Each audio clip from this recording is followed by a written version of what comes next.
Kisah tentang sekelompok orang dari kalangan Bani Israel yang ingin mengetahui tentang suatu kematian dari orang yang telah merasakan sekaratnya.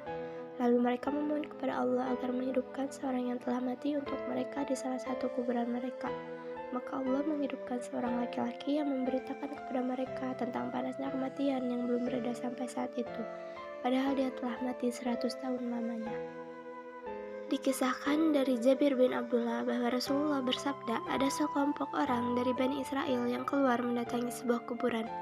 Mereka berkata, sebaiknya kita sholat 2 rakaat dan berdoa kepada Allah Azza wa Jalla agar mengeluarkan seseorang yang telah mati.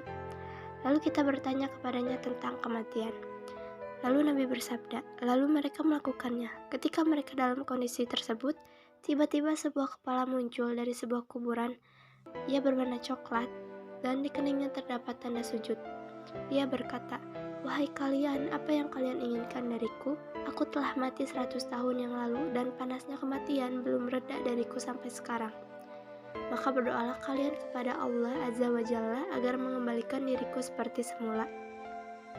Rasulullah mensyariatkan kepada kita untuk menyampaikan tentang berita Bani Israel. Beliau menjelaskan alasan hal itu dalam sabdanya. Sesungguhnya pada mereka terdapat keajaiban-keajaiban. Kemudian beliau menyampaikan sebuah kisah dari mereka yang mengandung salah satu keajaiban. Ialah kisah sekelompok Bani Israel yang keluar menuju sebuah kuburan. Kemudian seorang dari mereka mengusulkan agar mereka melaksanakan sholat 2 rakaat, kemudian berdoa kepada Allah Azza wa Jalla agar mengeluarkan untuk mereka seseorang yang telah mati supaya bisa menanyakan tentang kematian padanya. Yang mereka pikir adalah supaya ilmu dan iman mereka bertambah.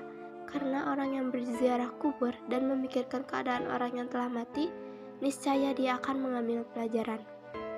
Dia akan menjadi seperti mereka. Para mayat itu dahulunya adalah orang-orang yang hidup sebelum nyawa mereka dicabut. Kita bisa menemukan pelajaran jika kita merenungkan dalil-dalil dari Al-Quran dan hadis yang memberitakan tentang maut dan sekaratnya. Apa yang dirasakan oleh orang-orang yang dicabut nyawanya dan apa yang terjadi pada mereka di kuburan mereka. Dan di hadapan kita terdapat banyak nas dari Allah dan Rasulullah yang di dalamnya terdapat pelajaran dan nasihat bagi siapapun yang diberi pemahaman dan pemikiran oleh Allah Subhanahu wa Ta'ala. Dikisahkan manakala Ibrahim meminta kepada Allah agar menunjukkan bagaimana dia menghidupkan orang mati, Allah memerintahkannya agar menyembelih 4 ekor burung dan mencincangnya, lalu disebar di puncak 4 gunung, kemudian memanggilnya. Tiba-tiba bagian-bagiannya terkumpul dan ruhnya kembali dan bangkit dengan bertasbih kepada Tuhannya. Sama halnya ketika Allah menghidupkan mayat karena permintaan sekelompok orang dari Bani Israel agar menghidupkan orang yang mati guna ditanyai tentang kematian. Kemudian Allah mengabulkan doa mereka. Mayat ini kemudian melihatkan kepalanya dari dalam kuburan, lalu bercerita bahwa dia telah mati 100 tahun lamanya, dan panasnya kematian belum lenyap sampai waktu Allah menghidupkannya saat itu. Dia meminta kepada mereka agar berdoa kepada Allah supaya mengembalikan seperti semula. Orang yang menceritakan dampak kematiannya yang telah berlangsung dalam waktu yang sekian lama menunjukkan beratnya penderitaan manusia dalam urusan kematiannya, walaupun dia orang saleh sekalipun. Dan orang ini termasuk orang yang soleh. Buktinya adalah dia banyak melakukan sholat. Bekas sujud begitu jelas terlihat di antara kedua matanya. Kita dapat mengambil pelajaran bahwa anjuran untuk menyampaikan berita kepada Bani Israel, jika berita itu termasuk sudah dimuat di dalam Al-Quran dan As-Sunnah, maka tidak ada masalah untuk menyampaikannya. Kemudian kita bisa mengetahui kemampuan Allah dalam menghidupkan orang yang mati. Kemudian anjuran salat 2 rakaat sebelum berdoa untuk meminta perkara yang besar, sebagaimana orang-orang diceritakan oleh Rasulullah dalam hadis ini juga telah melakukannya.